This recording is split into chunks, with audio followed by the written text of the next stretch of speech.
February 2011 Shorthand Tamil Senior Grade. Get ready for the dictation. 10 seconds. 5 seconds. Start. தலைவர் அவர்களே, மாண்புமிகு நிதி அமைச்சர் அவர்களால் கொண்டு வரப்பட்டு இருக்கும் இந்த வரவு செலவு திட்டத்தை நான் வரவேற்கிறேன்.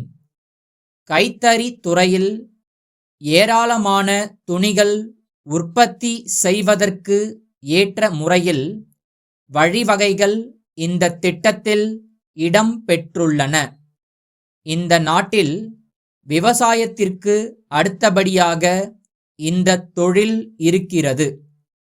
பண்டிகை காலங்களிலே தான் கைத்தறி துணிகள் விற்கப்படுகின்றன. மற்ற காலங்களிலே விற்பனை ஆவதில்லை. நெசவாளர்களுக்கும் வேலை இல்லை.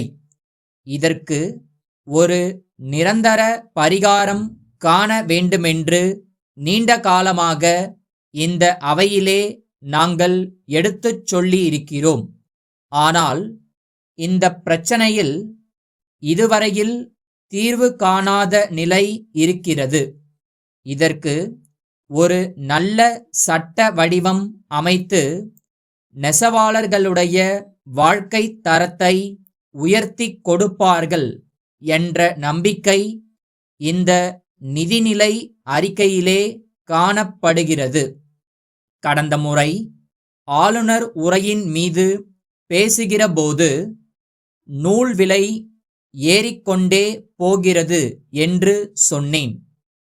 நூல் விலை ஏறிக்கொண்டே போவதால் இன்றைக்கு நெசவாளர்களின் வாழ்க்கை தரத்திலே பிரச்சனைகள் ஏற்பட்டு அவர்களுடைய கூலி குறையுமோ என்ற சந்தேகமான சூழ்நிலை ஏற்பட்டிருப்பதால் நம்முடைய மாநில அரசு மத்திய அரசிடத்திலே சில கோரிக்கைகளை வைக்க வேண்டும் என்று சொன்னேன். மத்திய அரசில் இருக்கிற மாண்புமிகு அமைச்சர் அவர்கள் நூல் விலையை விரைவிலே குறைப்பேன் என்று பாராளுமன்றத்திலே சொல்லியிருக்கிறார்கள். ஆனால் இன்று வரை நூலின் விலை குறையவில்லை.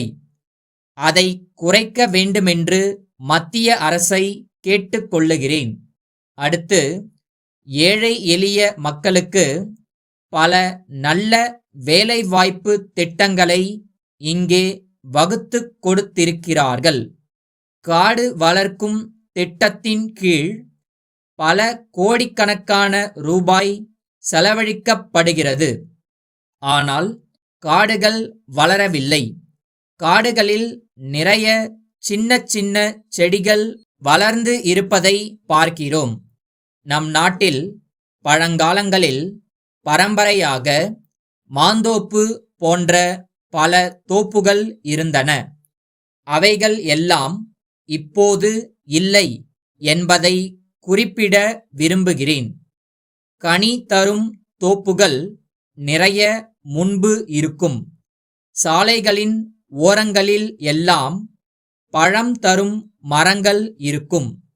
இப்போது அந்த மரங்கள் இல்லை. இப்படிப்பட்ட மரங்களை எல்லாம் காட்டு இலாக்கா வளர்க்க வேண்டும் என்று கேட்டுக்கொள்ளுகிறேன். கனி தரும் மரங்கள் இருந்தால் பறவைகள் கூட பழங்களை தின்ன நிறைய வரும்.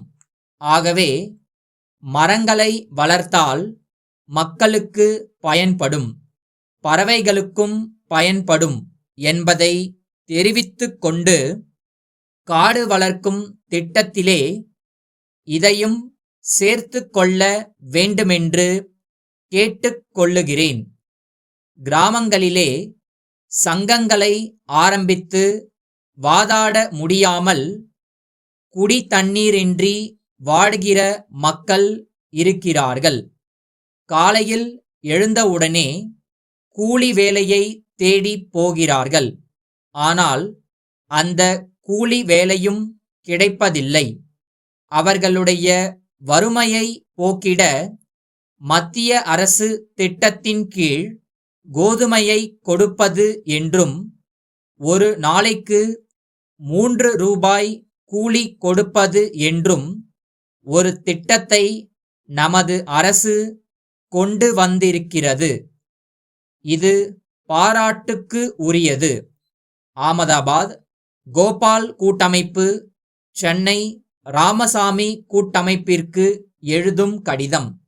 அன்புடையீர், எங்களுடைய தயாரிப்பான கமலா சோப்புத்தூள் அடங்கிய ஒரு மாதிரி டின்னை இன்று நாங்கள் உங்களுக்கு அனுப்பி இருக்கிறோம். இதை இப்பொழுதுதான் சந்தையில் புகுத்தியுள்ளோம். இந்த பொருள் எங்களுடைய நீண்டகால ஆராய்ச்சியின் பலன். இது ஒரு நீண்டகால தேவையை பூர்த்தி செய்யும் என்று நாங்கள் நம்புகிறோம். இத்துடன் ஓர் அட்டவணை நகலை இணைத்துள்ளோம். அதிலிருந்து இந்த பொருளின் நல்ல அம்சங்களை நன்கு அறியலாம். இது மிகவும் சிக்கனமானது. தண்ணீரில் உடனே கரைந்துவிடும். எல்லா வகையான துணிகளையும் சுத்தம் செய்துவிடும். மேலும் இது துணிகளுக்கு நீண்ட ஆயுளை கொடுக்கும். நம் நாட்டின் பல பாகங்களிலிருந்தும் இது குறித்து தகவல் கேட்டு கடிதங்கள் வந்து கொண்டிருக்கின்றன. இதனுடைய நல்ல அம்சங்களை முன்னிட்டு இது விரைவில் விற்பனையாகும் பொருள் என்று தோன்றுகிறது. இப்பொருளை நாங்கள் உங்களுக்கு 15 விழுக்காடு தள்ளுபடியில் விற்க இசைவு தெரிவிக்கிறோம். இந்த இசைவை கவனத்துடன் பரிசீலனை செய்து தங்களுடைய தேவையை தெரிவித்தால் நாங்கள் உடனடியாக ஆவண செய்ய தயாராக உள்ளோம். தங்களுடைய பதிலை எதிர்பார்க்கிறோம். தங்கள் நம்பிக்கையுள்ள